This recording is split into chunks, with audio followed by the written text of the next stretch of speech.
ഈ വീഡിയോയിൽ ഇപ്പം നമ്മളിപ്പോൾ നോക്കുന്ന വിഷയം എന്ന് പറഞ്ഞാൽ അഫ്ഗാനിസ്ഥാൻ ഇന്ത്യക്ക് വളരെ നിർണായകമായിട്ടുള്ള സ്ഥലമായിട്ട് മാറിക്കൊണ്ടിരിക്കുകയാണ്. ഞാൻ രാവിലെ തന്നെ ഇന്ന് ഒരുപാട് വാർത്തകളൊക്കെ കാണുകയുണ്ടായി. അപ്പോൾ അതിനകത്ത് ഒരുപാട് കാര്യങ്ങൾ പറഞ്ഞിരിക്കുന്നത് അഫ്ഗാനിസ്ഥാനുമായിട്ട് ഇടപെട്ടുകൊണ്ട് ഇന്ത്യ അതാ കശ്മീർ തിരിച്ചു പിടിക്കാൻ പോകുന്നു, അതായത് ഈ ഒരു ഒക്കുപ്പൈഡ് POK തിരിച്ചെടുക്കാൻ പോകുന്നു, അതുപോലെ ചില വാർത്തകളൊക്കെ ഞാൻ കേൾക്കുകയുണ്ടായി. പക്ഷെ അങ്ങനെയൊന്നുമല്ല കേട്ടോ. അതാദ്യം നിങ്ങൾ മനസ്സിലാക്കേണ്ടത്, ഇന്ത്യ ഒരിക്കലും ഒരു മിലിറ്ററി ആക്ഷനിലൂടെ POK തിരിച്ചു പിടിക്കാനൊന്നും പോകത്തില്ല. അതിന്റെ ആവശ്യമില്ല എന്നുള്ളതാണ്. കാരണം എന്താണെന്നറിയാമോ? ആ സ്ഥലത്തിന് ഒരുപാട് പരിമിതികളുണ്ട്. പിന്നെ അവിടുത്തെ ജനങ്ങൾ എന്ന് പറഞ്ഞാൽ എല്ലാ ആൾക്കാരും തന്നെ ഇന്ത്യയോട് വരണം എന്ന് പറയുന്ന ആൾക്കാരുമല്ല. അവിടെ ഇതേപോലെ തീവ്ര നിലപാടുള്ള, അതേപോലെ അവർക്ക് പറ്റുമെങ്കിൽ പാകിസ്ഥാൻ തന്നെ അവരെ സംരക്ഷിച്ചാൽ കൊള്ളാം എന്നുള്ള രീതിയിൽ ചിന്തിക്കുന്ന ആൾക്കാരും ചെറിയ തോതിലുണ്ട്. ഇന്ത്യൻ മീഡിയ പറയുന്ന പോലെ അവിടുത്തെ മൊത്തം ആൾക്കാരും ഇന്ത്യക്കുള്ളിൽ വന്ന് ജോയിൻ ചെയ്യാം എന്ന് വിചാരിക്കുന്ന ആൾക്കാരല്ല. ആ തരത്തിലല്ല അവിടെ ആൾക്കാരുള്ളത്. പിന്നെ അത് കൂടാതെ കുറച്ച് ആൾക്കാരുണ്ട്, അവര് ചില പാർട്ടികളുണ്ട്, അവിടെ ചില സംഘടനകളുണ്ട്, ചില റൂറൽ സംഘടനകളുണ്ട്. ഈ സംഘടനകളൊക്കെ വിചാരിക്കുന്നതെന്ന് പറഞ്ഞാൽ ഇന്ത്യയെ ഒരു സ്ട്രാറ്റജിക് പൊസിഷനിൽ അപ്രോച്ച് ചെയ്ത് കൊണ്ടുപോകാൻ ആഗ്രഹിക്കുന്ന ആൾക്കാരും അതിനകത്തുണ്ട്. അതായത് ഇന്ത്യയോട് ചേരും എന്നുള്ള രീതിയിൽ പാകിസ്ഥാനെ ഭീഷണിപ്പെടുത്തി പാകിസ്ഥാന്റെ അടുത്ത് കുറെ ഫെസിലിറ്റീസ് ഒക്കെ മേടിച്ച് കൂട്ടാനുള്ള ആഗ്രഹം കൊണ്ട് നടക്കുന്ന ആൾക്കാരും ഉണ്ട്. അപ്പൊ ഇതില് ഇങ്ങനെ ഒരുപാട് കാര്യങ്ങളുണ്ട്. പിന്നെ നമ്മൾ ഈ ഒരു ലാൻഡ് നമ്മുടെ കയ്യിൽ അടിച്ച് നമ്മൾ പിടിച്ചങ്ങ് എടുത്താൽ തന്നെയും ഇത് എത്ര സുരക്ഷിതമാണ് ഇന്ത്യക്ക് എന്നുള്ളത് ഒരു ചോദ്യചിഹ്നമാണ്. ഇവിടെ നിന്നാണല്ലോ ഇത്രമാത്രം തീവ്രവാദ പ്രവർത്തനം ഇന്ത്യക്കുള്ളിൽ നടന്നുകൊണ്ടിരുന്നത്. ഈ ഒരു ലാൻഡ് ഉപയോഗിച്ചുകൊണ്ടാണ് പാകിസ്ഥാൻ ഇത്രയും കാലം ഈ പ്രവർത്തനങ്ങൾ നടത്തിക്കൊണ്ടിരിക്കുന്നത്. അപ്പൊ അത് എത്രമാത്രം ഇന്ത്യക്ക് സുരക്ഷിതമാണെന്ന് ചോദിച്ചു കഴിഞ്ഞാൽ അത് ഡീറ്റെയിൽ ആയിട്ട് ഡിസ്കസ് ചെയ്ത് അതിന്റെ ലാൻഡ്സ്കേപ്പിംഗ് ഒക്കെ കണ്ട് സംസാരിച്ച് തീർക്കേണ്ട കാര്യമാണ്. അപ്പൊ അതിന് ആ രീതിയിലുള്ള കാര്യങ്ങൾ നടക്കുന്നത്. ഇസ്ലാനും ഇന്ത്യയും തമ്മിൽ എന്തായിരുന്നു ചർച്ച എന്നുള്ളത് നമ്മൾ അതിന്റെ ഫുൾ റിപ്പോർട്ട് വന്നിട്ടുണ്ട്. ആ റിപ്പോർട്ട് വായിച്ചപ്പോഴത്തേക്കും അതിനകത്ത് മനസ്സിലാക്കാൻ പറ്റിയ ചില കാര്യങ്ങളുണ്ട്. അതായത് ഇന്ത്യ നിർണായകമായ ചില സഹായങ്ങൾ അഫ്ഗാനിസ്ഥാന് ചെയ്യുന്നുണ്ട്. അപ്പൊ അതിന്റെ ആ സഹായങ്ങൾ എന്ന് പറഞ്ഞാൽ ഞാൻ അതിന്റെ ലിസ്റ്റ് ഞാനിവിടെ വായിക്കാം, നിങ്ങൾ നോക്കിക്കോളി. അപ്പൊ അത് ശരിക്കും പറഞ്ഞാൽ ഏതാണ്ട് 50,000 മെട്രിക് ടൺ വീറ്റ് ഇന്ത്യ കൊടുക്കുന്നുണ്ട്. 50,000 metric ton wheat per year India അഫ്ഗാനിസ്ഥാന് കൊടുക്കുന്നുണ്ട്. അതുപോലെ ഇതുവരെ 300 ടൺ മെഡിസിൻസ് കൊടുക്കുന്നുണ്ട്. 300 ടൺ മരുന്നുകൾ, 27 ടൺ എർത്ത് ക്വൈക്ക് റിലീഫ് മെറ്റീരിയൽസ്, അതായത് ഈ ഭൂചലനം വന്നു കഴിയുമ്പോഴത്തേക്കും അവർക്ക് രക്ഷപ്പെടാനും ഇമീഡിയറ്റ് ആയിട്ടുള്ള ആ ഒരു ഫസ്റ്റ് എയ്ഡ് സപ്പോർട്ട് കിട്ടാനുള്ള രീതിയിലുള്ള 27 ടൺ മെറ്റീരിയൽസ് ആണ് കൊടുത്തിരിക്കുന്നത്. ഒരു എയ്ഡിന്റെ ഭാഗമായിട്ടാണ് കൊടുത്തിരിക്കുന്നത്. അത് ഹെൽപ്പാണ് കേട്ടോ. അതിനകത്ത് ഒരു റീപേയ്മെന്റോ അങ്ങനത്തെ പരിപാടികളൊന്നുമില്ല. ജസ്റ്റ് ഫ്രീ ആയിട്ടും കൊടുത്തിരിക്കുകയാണ്. ഏതാണ്ട് 40,000 ലിറ്റർ പെസ്റ്റിസൈഡ്സ്, 40,000 ടൺ കീടനാശിനി മരുന്നുകൾ അവർക്ക് കൃഷി ചെയ്യാനും അവർക്ക് അഗ്രികൾച്ചറിന് ഉപയോഗിക്കാൻ വേണ്ടിയിട്ടൊക്കെയാണ് ഇത് കൊടുത്തിരിക്കുന്നത്. 100 മില്യൺ പോളിയോ ഡോസേജ്, പോളിയോ മരുന്ന്, അത് 100 മില്യൺ ആണ് കൊടുത്തിരിക്കുന്നത്. 1.5 മില്യൺ കോവിഡ് വാക്സിൻ, കോവിഡ് നടന്ന സമയത്ത് നമ്മൾ കൊടുത്തിരുന്നതാണ് കോവിഡ് വാക്സിൻ. 1.5 മില്യൺ ഡോസേജ് ആണ് കൊടുത്തിരിക്കുന്നത്. 11,000 ടൺ കിറ്റുകൾ. ഈ കിറ്റ് എന്തെന്ന് പറഞ്ഞാൽ ഇതിനെ ഹൈജീൻ കിറ്റ് എന്ന് പറയാം. അതുപോലെ തന്നെ ഒരു റീഹാബിലിറ്റേഷൻ സെന്ററുകളിലൊക്കെ ഉപയോഗിക്കത്തക്ക രീതിയിലുള്ള കിറ്റുകളാണ് കൊടുത്തിരിക്കുന്നത്. 500 യൂണിറ്റ് ഓഫ് വിന്റർ ക്ലോത്തിങ്, അവർക്ക് തണുപ്പ് കാലത്ത് ഉപയോഗിക്കാൻ പറ്റുന്ന 500 യൂണിറ്റ് ക്ലോത്ത്. ഈ ഓരോ യൂണിറ്റിലും സെക്ഷൻസ് ഓഫ് ക്ലോത്തുകൾ ഉണ്ട്. അപ്പൊ അങ്ങനെ 500 യൂണിറ്റ് ആണ് കൊടുത്തിരിക്കുന്നത്. 1.2 ടൺ സാനിറ്ററി കിറ്റ്, 1.2 ടണ്ണിന്റെ സാനിറ്ററി കിറ്റ് കൊടുത്തിട്ടുണ്ട്. ഇമാതിരിയുള്ള സഹായങ്ങളാണ് ഇന്ത്യ അഫ്ഗാനിസ്ഥാനിലോട്ട് നിത്യേന ചെയ്തുകൊണ്ടിരിക്കുന്നത്. ഇതൊക്കെ അഫ്ഗാൻ ജനങ്ങൾക്ക് ഡയറക്റ്റ് ആയിട്ട് കിട്ടുന്ന ഹെൽപ്പാണ്.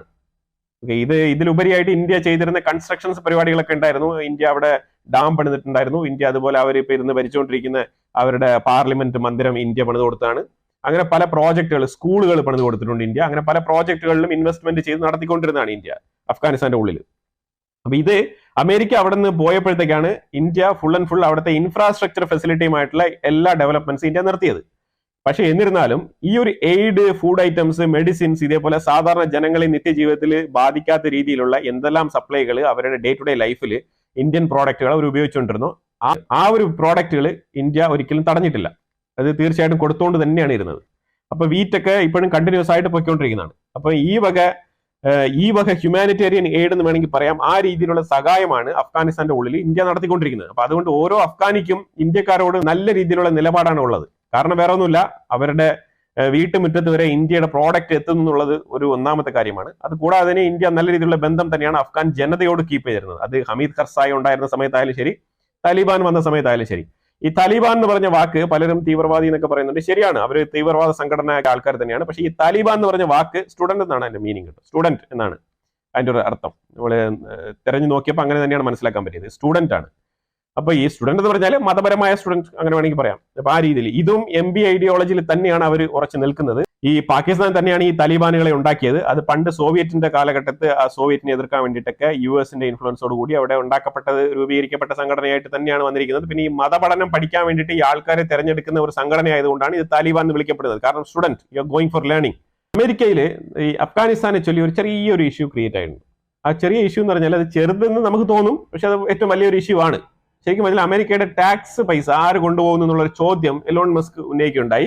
എലോൺ മസ്ക് മാത്രമല്ല, അത് US-ലെ പല ജനങ്ങളും ചോദിച്ചു തുടങ്ങിയിട്ടുണ്ട്. കാരണം ഒരു റിപ്പോർട്ട് US-ന്റെ ട്രഷറിയിൽ നിന്ന് വെളിയിൽ വന്നിട്ടുണ്ടായിരുന്നു. അതിൽ ഏതാണ്ട് $40 മില്യൺ പെർ വീക്ക് വെച്ചിട്ട് അഫ്ഗാനിസ്ഥാന് എയ്ഡ് കൊടുക്കുന്നുണ്ട് America.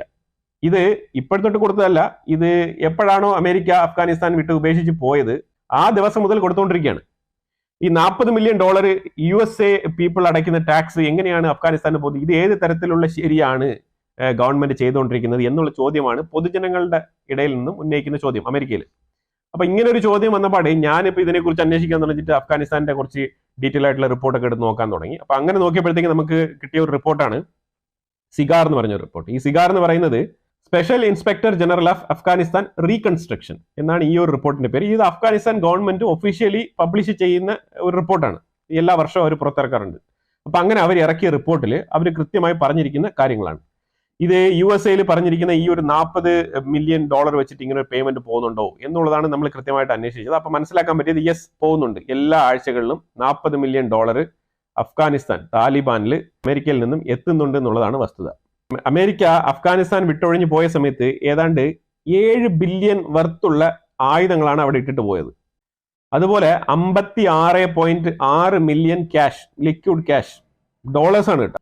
57.6 million liquid cash dollars അവരുടെ കയ്യിൽ ഏൽപ്പിച്ചിട്ടുമാണ് പോയത്. അതായത് ശരിക്കും പറഞ്ഞാൽ അമേരിക്ക അവിടെ നിന്ന് പോയത് പലരും വിചാരിക്കുന്ന പോലെ താലിബാനോട് തോറ്റിട്ടോ അല്ലെങ്കിൽ താലിബാനോട് മത്സരിച്ചിട്ടോ അങ്ങനെയൊന്നുമല്ല. നമ്മുടെ നാട്ടിൽ പല താലിബാൻ ആരാധകരും അതേപോലെ പല ഈ തീവ്ര നിലപാടുകളെ പിന്തുണയ്ക്കുന്ന ആൾക്കാരൊക്കെ ഈ ആരാധകരൊക്കെ പറഞ്ഞുകൊണ്ടിരുന്നത് താലിബാൻ ഭയങ്കര ശക്തമായിട്ട് അമേരിക്കയെ അങ്ങ് പിന്തള്ളി അടിച്ച് ഓട്ടിച്ചു എന്നൊക്കെ പറഞ്ഞ് ഉള്ള വാർത്തകളാണ് അന്നൊക്കെ കാണാൻ കഴിഞ്ഞത്. ഈ മീഡിയ വൺ പോലത്തെ ചാനലുകളിലായാലും മാധ്യമം പോലത്തെ ചാനലുകളിലും അതുപോലത്തെ പത്രങ്ങളിലൊക്കെ അടിച്ചു വന്ന വാർത്ത എന്ന് പറഞ്ഞു കഴിഞ്ഞാൽ അതിഭീകരമായ വാർത്തയായിരുന്നു. എന്തോ വിജയിച്ചു എന്നുള്ള രീതിയിലുള്ള വാർത്തകളൊക്കെ വന്നിട്ടുണ്ടായിരുന്നു. പക്ഷെ അവർ തമ്മിൽ ഒരു അന്തർധാര ഉണ്ടായിരുന്നു. ആ ഒരു ഡീലിങ്സിന്റെ പുറത്താണ് അമേരിക്ക കൃത്യമായി അവിടെ നിന്ന് വിട്ടുമാറി പോവുകയാണ് ചെയ്തത്. ശരിക്കും താലിബാൻ അമേരിക്കയെ സഹായിക്കുകയാണ് ചെയ്തത്. കാരണം അവർക്ക് ഈ ഒരു ശല്യം ഒഴിവാക്കിയിട്ട് പോകണം എന്നുണ്ടായിരുന്നു അമേരിക്ക. ഇനിയിപ്പോ മറ്റവനെ കൊന്നു കളഞ്ഞു, പിന്നെ ലാഡൻ ചേട്ടനെ ഓൾറെഡി വധിച്ചു കളഞ്ഞു. ഇനിയിപ്പോ എന്തിനാണ് അഫ്ഗാനിസ്ഥാനിൽ വെറുതെ കിടന്ന് ഇങ്ങനെ അവരുടെ മിലിറ്ററി സോഴ്സുകളെല്ലാം കൂടെ നശിപ്പിക്കുന്നത്? അതുകൊണ്ട് തന്നെ അവർക്ക് ഡിസ്റ്റൻസ് വൈസും പിന്നെ ട്രാവലിംഗ് എല്ലാം വളരെ ബുദ്ധിമുട്ടായിരുന്നു. അപ്പൊ അങ്ങനെ ആ ഒരുപാട് എക്സ്പെൻസസ് അതിനു വേണ്ടി പോകുന്നുണ്ട്. അപ്പൊ അതിന് ഭേദം അവർ നോക്കിയപ്പോഴത്തേക്കും ആഴ്ചയിൽ 40 മില്യൺ അഫ്ഗാനിസ്ഥാനിന് ഒരാഴ്ചയിൽ കൊടുക്കാമെന്ന് സമ്മതിച്ചത് അന്നത്തെ ഒരു കാൽക്കുലേഷൻ, അമേരിക്കയുടെ കാൽക്കുലേഷൻ പ്രകാരം ഇതിനേക്കാളും കൂടുതൽ പൈസ അവിടെ മിലിറ്ററിയെ വിന്യസിച്ച് അമേരിക്ക അവിടെ പ്രവർത്തിച്ചുകൊണ്ടിരുന്നപ്പം ഇതിന്റെ ഇരട്ടിയുടെ ഇരട്ടി ചെലവാകുമായിരുന്നു. അപ്പൊ ആ പൈസയെ കണക്കൂട്ടി നോക്കുമ്പോഴത്തേക്കും ഈ 40 മില്യൺ ഒന്നുമല്ല എന്ന് വിചാരിച്ചുകൊണ്ടാണ് അവർ 40 മില്യണിലേക്ക് ഒതുക്കിയത്. ശരിക്കും പറഞ്ഞാൽ നെഗോഷിയേറ്റ് ചെയ്ത് നോക്കുമ്പോഴത്തേക്കും അമേരിക്കയെ സംബന്ധിച്ചിടത്തോളം ആ ഒരു ടൈം ലൈനിൽ 40 മില്യൺ എന്നുള്ളത് ചെറിയൊരു എമൗണ്ട് ആണ് വീക്ക്ലി. കാരണം അന്ന് വീക്ക്ലി ഇവർ ഇതിലും ഇരട്ടിയുടെ ഇരട്ടി ചെലവാക്കിക്കൊണ്ടിരുന്നു അമേരിക്ക. പക്ഷെ ഇന്നിപ്പോൾ ലോങ് റണ്ണിൽ അത് കൊടുക്കുമ്പോഴത്തേക്കും ഇനിയൊരു സുപ്രഭാതത്തിൽ അവർക്ക് നിർത്താവുന്നേ ഉള്ളൂ. പക്ഷെ ഇപ്പോഴും അമേരിക്കയ്ക്ക് താലിബാനെ കൊണ്ട് ആവശ്യമുണ്ട്. അതുകൊണ്ട് തന്നെയാണ് അവർ ഈ പൈസ കൊടുത്തുകൊണ്ടിരിക്കുന്നത്. ഇനി ഇതിലെല്ലാം പുറമെ അഡീഷണൽ ആയിട്ട് ഏതാണ്ട് 21 ബില്യൺ വീക്ക്ലി 40 മില്യൺ കൊടുക്കുന്നതിന് പുറമെ 21 ബില്യൺ ഈ 2022 മുതൽ ഈ വർഷം വരെ ഈ 2024 ഫിനിഷ് ആകുന്നത് വരെ കൊടുത്തിട്ടുണ്ട്. അവർ ഇതെന്തിനാണ് കൊടുത്തിട്ടുണ്ടെങ്കിൽ ആ രാജ്യത്തിന്റെ ജനങ്ങളുടെ പുരോഗമനത്തിന് വേണ്ടിയിട്ട് കൊടുക്കുന്നതാണ് പറയുന്നത്. എയ്ഡ് ആണ് കേട്ടോ. ഇത് തിരിച്ചടവും അങ്ങനെയൊന്നുമില്ല, എയ്ഡ് ആണ്, ഫ്രീ ആണ്. ഇതിൽ നിന്ന് ഇപ്പൊ നിങ്ങൾക്ക് എന്താണ് മനസ്സിലായത്? ഇതിൽ നിന്ന് മനസ്സിലാക്കേണ്ട കാര്യം എനിക്ക് മനസ്സിലായെന്ന് പറഞ്ഞാൽ ഫുൾ ആൻഡ് ഫുൾ അമേരിക്കയുടെ കൺട്രോളിലാണ് താലിബാൻ അവിടെ നിന്ന് ഭരിക്കുന്നത്. അപ്പം ഈ ഒരു എയ്ഡ് വെച്ചുകൊണ്ട്, ഈ ഒരു പണം വെച്ചുകൊണ്ട് താലിബാൻ ഈ ഒരു അഫ്ഗാനിസ്ഥാനിൽ മാത്രമല്ല, ഇവർ TTP എന്ന് പറഞ്ഞ തെഹ്രീക്ക് താലിബാനും ഇവരുടെ കൺട്രോളിലാണ്, ഇവർ ഫണ്ട് ചെയ്യുന്നതാണ്. അമേരിക്ക കൊടുത്ത വെപ്പൺ ഈ ഒരു 40 മില്യൺ പെർ വീക്ക് കൊടുക്കുന്നുണ്ടല്ലോ, ഇവർക്ക് ആവശ്യം വരുമ്പോൾ ഇവർക്ക് ആവശ്യമുള്ള വെപ്പൺസ് എല്ലാം പർച്ചേസ് ചെയ്യാൻ വേണ്ടിയിട്ടാണ് ഈ ഒരു എമൗണ്ട് കൊടുക്കുന്നത്. ഈ കൊടുക്കുന്ന എമൗണ്ടിൽ അവർ നിശ്ചിത തോതിൽ ആയുധങ്ങൾ പർച്ചേസ് ചെയ്യുന്നുണ്ട്. ആ ആയുധങ്ങൾ കൃത്യമായിട്ട് അവർ ഈ TTPയുടെ കൈകളിൽ ഏൽപ്പിക്കുന്നുണ്ട്. ഈ തെഹ്രീക്ക് താലിബാൻ എന്ന് പറഞ്ഞാൽ പാകിസ്ഥാനെ കണ്ടം വഴി ഓട്ടിക്കാൻ ഇറങ്ങി പുറപ്പെട്ടിരിക്കുന്ന ടീമുകളാണ് ഈ TTP. ഈ TTP ഏതാണ്ട് അവിടെ തന്നെ ന്യൂക്ലിയർ സയന്റിസ്റ്റുകളായിട്ടുള്ള ഒരു 14 സയന്റിസ്റ്റുകളെ അവർ പിടിച്ചു വെച്ചിട്ടുണ്ട്, സെപ്പറേറ്റ് സ്ഥലങ്ങളിൽ കൊണ്ട് പാർപ്പിച്ചിട്ടുണ്ട്. ഇത് എവിടെയാണെന്ന് പോലും ഇപ്പൊ ഇത് എവിടെയാണ് ഇവർ കൊണ്ട് പാർപ്പിച്ചിരിക്കുന്നതെന്ന് പോലും അറിയാതെ പാകിസ്ഥാൻ ആർമി കിടന്ന് വെള്ളം കുടിക്കുന്ന അവസ്ഥയാണ് ഇപ്പൊ ഇന്ന് കണ്ടുകൊണ്ടിരിക്കുന്നത്. ആ രീതിയിലാണ് കാര്യങ്ങൾ മുന്നോട്ട് പോകുന്നത്. അപ്പൊ അഫ്ഗാനിസ്ഥാന്റെ ഏറ്റവും ശക്തമായ ഒരു പാർട്ട്ണറാണ് അമേരിക്ക. അമേരിക്കയുടെ നിർദ്ദേശത്തിനനുസരിച്ചാണ് കൃത്യമായിട്ട് താലിബാൻ അവിടെ പാകിസ്ഥാന്റെ ഉള്ളിൽ കാര്യങ്ങൾ നടത്തുന്നത്. കാരണം വേറെ ഒന്നുമില്ല, പാകിസ്ഥാൻ ചെയ്ത തെറ്റ്, ഈ താലിബാനെ വളർത്താൻ വേണ്ടിയിട്ട് പാകിസ്ഥാൻ വർഷങ്ങളോളം അമേരിക്കയുടെ കയ്യിൽ നിന്ന് എയ്ഡ് മേടിച്ച് വളർത്തിയതാണ് ഈ താലിബാൻ. അപ്പൊ അമേരിക്ക എന്ത് വിചാരിക്കുന്നത്? ഞങ്ങളുടെ കയ്യിൽ നിന്ന് ഫണ്ട് മേടിച്ചല്ലേ നീ ഇവനെ വളർത്തിയത്, എന്നാ പിന്നെ അവൻ ഞങ്ങൾക്ക് വിശ്വാസമായിട്ടല്ലേ പണിയെടുക്കേണ്ടത്, നിനക്ക് വിശ്വാസമായിട്ടല്ലോ, കാരണം ഫണ്ട് തന്നത് ഞാനല്ലേ. അപ്പൊ അതുകൊണ്ട് അമേരിക്ക എന്ത് ചെയ്ത് ഡയറക്റ്റ് ആയിട്ട് താലിബാനെ കൺട്രോൾ ചെയ്യാൻ തുടങ്ങി. അങ്ങനെ ഡയറക്റ്റ് ആയിട്ട് താലിബാനെ കൺട്രോൾ ചെയ്തപ്പോഴത്തേക്കും പാകിസ്ഥാന് പിടിവിട്ട് ഇപ്പൊ പാകിസ്ഥാൻ മനസ്സിലാവുന്നുണ്ട് ഇതെല്ലാം ചെയ്യുന്നത് അമേരിക്കയാണെന്നുള്ള തിരിച്ചറിവ് പാകിസ്ഥാൻ വന്നിട്ടുണ്ട്. അതുകൊണ്ടാണ് ഈ കഴിഞ്ഞ ആഴ്ച വരെ പാകിസ്ഥാൻ 15,000 കിലോമീറ്ററുള്ള മിസൈൽ പരീക്ഷിക്കാം എന്നുള്ള നിലപാടുകളുമായിട്ടൊക്കെ മുന്നോട്ട് വന്നിരുന്നത്. പക്ഷെ അതൊക്കെ കൃത്യമായിട്ട് അമേരിക്ക ഗണ്ണിച്ചിട്ടുണ്ട്. അമേരിക്ക ഇതിന് കാരണം വേറെ ഒന്നുമില്ല, പാകിസ്ഥാന്റെ അതിതീവ്രമായ ചൈന പ്രീണനം, അതുപോലെ തന്നെ ചൈനയുമായിട്ടുള്ള കൂട്ടിച്ചേരൽ, പാകിസ്ഥാന്റെ പല ടെക്നോളജികൾ, അതായത് F-16 പോലത്തെ ഫ്ലൈറ്റും കാര്യങ്ങളൊക്കെ പാകിസ്ഥാനെ വിശ്വസിച്ച് ഏൽപ്പിച്ചെങ്കിലും പാകിസ്ഥാൻ അതിന്റെ ടെക്നോളജി കാര്യങ്ങളെല്ലാം വളരെ കൃത്യമായിട്ട് തന്നെ ചൈനയ്ക്ക് കൈമാറുകയും ചെയ്ത് ചൈന അത് വെച്ച് ഡ്യൂപ്ലിക്കേറ്റ് ആയിട്ട് പല പല പ്രോഡക്റ്റുകൾ ഉണ്ടാക്കി അവർ അതിൽ നിന്ന് വികസിപ്പിച്ച് ഇന്ന് 6th ജെൻ എന്നൊക്കെ പറഞ്ഞുകൊണ്ട് അവരിയ്ക്കുകയാണ്. കംപ്ലീറ്റ് എല്ലാം ഇങ്ങനെ അടിച്ചു മാറ്റിയ സംഭവങ്ങളാണ്. അപ്പൊ ആ രീതിയിലാണ് കാര്യങ്ങൾ മുന്നോട്ട് പോകുന്നത്. അപ്പൊ ഇത് വിശദമായിട്ട് ഈ ഒരു ജിയോ പൊളിറ്റിക്സ് അഥവാ ഈ ഒരു അഫ്ഗാനിസ്ഥാൻ മേഖലയിൽ നടക്കുന്ന ജിയോ പൊളിറ്റിക്സിനെ കുറിച്ച് ഒരു ഐഡിയ തരാൻ വേണ്ടിയിട്ടാണ് ഞാൻ ഈ ഒരു ഡീറ്റെയിൽ റിപ്പോർട്ട് വായിച്ചതും നിങ്ങൾക്ക് അതിനെക്കുറിച്ചുള്ള എക്സ്പ്ലനേഷൻ തരാമെന്ന് വിചാരിച്ചതും. കാരണം അല്ലെങ്കിൽ ഇങ്ങനെ വെറുതെ ഫേക്ക് ന്യൂസുകൾ ഇങ്ങനെ പരന്ന് ഇങ്ങനെ നടക്കും. അല്ലാന്നുണ്ടെങ്കിൽ ഇതുപോലെ ഫേക്ക് ന്യൂസുകൾ ഇന്നൊരെണ്ണം വരും, നാളെ വേറൊരെണ്ണം വരും. ഈ POK ഇന്ത്യ പിടിക്കാൻ പോകുന്നത് ഞാൻ ഏതാണ്ട് ഒരു 8-10 വർഷം കൊണ്ട് ഈ ഒരു ന്യൂസ് ഞാൻ കേട്ടോണ്ടിരിക്കുകയാണ്. പ്രൈം മിനിസ്റ്റർ മോദി ഭരണത്തിൽ കയറിയ ആ ദിവസം മുതൽ കേൾക്കുന്ന പരിപാടിയാണ് ഈ POK ഇന്ത്യ പിടിക്കാൻ പോകുന്നത്. അപ്പൊ POK അങ്ങനെ പിടിക്കുന്നില്ല. POK സ്വമേധയാ വരേണ്ട കാര്യമാണ്, അല്ലാതെ നമ്മൾ കയറി പിടിക്കേണ്ട ആവശ്യമൊന്നുമില്ല. അത് ഓൾറെഡി ഇന്ത്യയുടെ പാർട്ടാണ്. നമ്മളൊരു LAC ഇങ്ങനെ വെച്ചിരിക്കുന്നേ ഉള്ളൂ, അല്ലാതെ ആ POK എന്ന് പറയുന്നത് ഇന്ത്യയുടെ ഭാഗം തന്നെയാണ്. അത് അങ്ങനെ തന്നെയാണ് മനസ്സിലാക്കേണ്ടത്. അത് കയറി പിടിക്കേണ്ട ആവശ്യമൊന്നുമില്ല. അത് സ്വമേധയാ ഇന്ത്യക്കുള്ളിൽ വരും ഒരു ദിവസം. ഇപ്പൊ പാകിസ്ഥാൻ ഇപ്പൊ എന്താണ് ഉദ്ദേശം എന്ന് പറഞ്ഞാൽ ഇന്ത്യയും അഫ്ഗാനിസ്ഥാനും ഇത് തെറ്റിപ്പിക്കണം, ആ ഒരു ബന്ധം തകർക്കണമെന്ന് പാകിസ്ഥാൻ അതിയായ ആഗ്രഹമുണ്ട്. പക്ഷെ അത് സാധിക്കുന്നില്ല. അതിന് ഇടം കൊടുക്കരുതെന്ന് വിചാരിച്ചിട്ടാണ് ഇന്ത്യ താലിബാനുമായിട്ട് കുറച്ചുകൂടെ ബന്ധം ഊഷ്മളമാക്കാനും അതിലൊരു മിഡിൽ മാനായിട്ട് UAE നിർത്തിക്കൊണ്ട് താലിബാനുമായിട്ട് ഇടപെടാൻ തീരുമാനിച്ചത്. കാരണം ഇന്ത്യ ട്രാൻസ്പെറന്റ് ആയിട്ട് എന്ത് ചെയ്യണം എന്നുള്ളതിനെ കുറിച്ച് ഒരു രാജ്യമെങ്കിലും അറിഞ്ഞിരിക്കണം. കാരണം യുവമാർ തീവ്രവാദികളാണല്ലോ. തീവ്രവാദികളുമായിട്ട് ഡയറക്റ്റ് ആയിട്ട് ബന്ധം വെച്ച് കഴിയുമ്പോഴത്തേക്കും ഉണ്ടാകുന്ന പ്രശ്നം, ഒരു വിറ്റ്നസ് ഇല്ലാണ്ട് ബന്ധം വെക്കുമ്പോഴത്തേക്കും നാളെ അവന്മാർക്ക് വായി തോന്നിയെന്ന് പറയും, ഇന്ത്യ ഇത് തന്നു എന്ന് പറയാം, തന്നില്ല എന്ന് പറയാം. പക്ഷെ അപ്പോഴേക്കും ഒരു വിറ്റ്നസ് ഉണ്ടെങ്കിൽ ഇന്ത്യക്ക് അത് മുതൽക്കൂട്ടാവും, പബ്ലിക് ഫോറമിൽ നമുക്ക് വേണ്ടി നിലകൊള്ളും. UAE ഒരിക്കലും ആ രീതിയിൽ ഇന്ത്യക്കെതിരെ നിലപാടെടുക്കൂല. അവർ കൃത്യമായിട്ട് ഇന്ത്യ എന്ത് ചെയ്തു, ഇന്ത്യ എന്ത് ചെയ്തില്ല എന്ന് ഒരു ജസ്റ്റിഫൈ ചെയ്യാൻ വേണ്ടിയിട്ട് ഒരാളായിട്ട് മിഡിൽ മാനായിട്ട് UAE അവിടെ ഏർപ്പെടുത്തും. അപ്പൊ അങ്ങനെ ഒരു ബ്രില്യന്റ് മൂവ് ആണ് ഇന്നലെ ഇന്ത്യ UAE-യുമായിട്ട് ഇടപെട്ടുകൊണ്ട് അഫ്ഗാനിസ്ഥാന്റെ ബന്ധത്തിൽ ഏർപ്പെടുത്തിയത്. അതിലുപരിയായിട്ട് ഇന്ത്യ ഒരു ഓഫർ കൂടെ അഫ്ഗാനിസ്ഥാന് കൊടുത്തിട്ടുണ്ട്. ഇൻഫ്രാസ്ട്രക്ചർ പ്രോജക്റ്റുകൾ റീകൺസ്ട്രക്ഷൻ, അഫ്ഗാനിസ്ഥാന്റെ റീകൺസ്ട്രക്ഷൻ തുടങ്ങാൻ ഇന്ത്യക്ക് താല്പര്യമുണ്ട്. അപ്പൊ നിങ്ങൾക്ക് വേണ്ട പ്രോജക്റ്റ് എന്നുള്ള പ്രപ്പോസൽ തയ്യാറാക്കി തന്നു കഴിഞ്ഞാൽ UAE-യിൽ ഏൽപ്പിച്ചു കഴിഞ്ഞാൽ ഞങ്ങൾ ഏത് രീതിയിലുള്ള റിക്വസ്റ്റ് ആണെങ്കിലും അത് ഫുൾഫിൽ ചെയ്തു തരുമെന്ന് ഇന്ത്യ വാഗ്ദാനം കൊടുത്തിട്ടുണ്ട്. ഓപ്പൺ ആയിട്ട് വാഗ്ദാനം കൊടുത്തിട്ടുണ്ട്. ഇന്ത്യ അഫ്ഗാനിസ്ഥാന്റെ ഉള്ളിൽ ഏത് തരത്തിലുള്ള ഡെവലപ്മെന്റൽ കൺസ്ട്രക്ഷൻ ഇൻഫ്രാസ്ട്രക്ചർ പ്രോജക്റ്റും ചെയ്യാൻ തയ്യാറാണെന്നാണ് പറഞ്ഞിരിക്കുന്നത്. പാകിസ്ഥാന്റെ പ്രശ്നം വേറെ ഒന്നുമില്ല. പാകിസ്ഥാൻ ഇപ്പം ഇന്ത്യയുമായിട്ട് നല്ല റിലേഷൻഷിപ്പ് ഇല്ല. പാകിസ്ഥാൻ ഒരുവിധപ്പെട്ട ഗ്ലോബലി ഉള്ള മറ്റുള്ള രാജ്യങ്ങളുമായിട്ടൊക്കെ അവർക്ക് സഹായം കിട്ടുന്ന രീതിയിലുള്ള രാജ്യങ്ങളുമായിട്ടൊക്കെ നല്ല ബന്ധത്തിലല്ല ഉള്ളത്. ഇറാനുമായിട്ടായാലും ഒരു ഷെയ്ഡി ആയിട്ടുള്ള ബന്ധമാണ് ഉള്ളത്. അവിടെയും ഒരു ഷിയ സുന്നി പ്രശ്നം എപ്പോഴും ഒരു തടസ്സമായിട്ട് തന്നെ നിൽക്കുന്നുണ്ട്. അതുപോലെ തന്നെ തുർക്കിയുമായിട്ട് അവർക്ക് ബന്ധമുണ്ട്. പക്ഷെ തുർക്കി അകമഴിഞ്ഞ് അങ്ങനെ സഹായിക്കുന്ന പരിപാടി ഒന്നും ഇല്ല എന്നുള്ളതാണ്.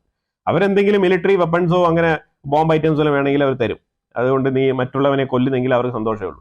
അല്ലാതെ തുർക്കി ഒരു രീതിയിൽ ഇടപെടത്തില്ല. പിന്നെയുള്ളത് ചൈനയാണെങ്കിൽ ആകെ കൂടെ കടം കൊടുത്തിട്ട് കടം തിരിച്ചു കിട്ടുന്നില്ല, പിന്നെ ഉദ്ദേശിച്ച കാര്യം നടക്കുന്നില്ല ഉള്ള പ്രയാസത്തിൽ ചൈന.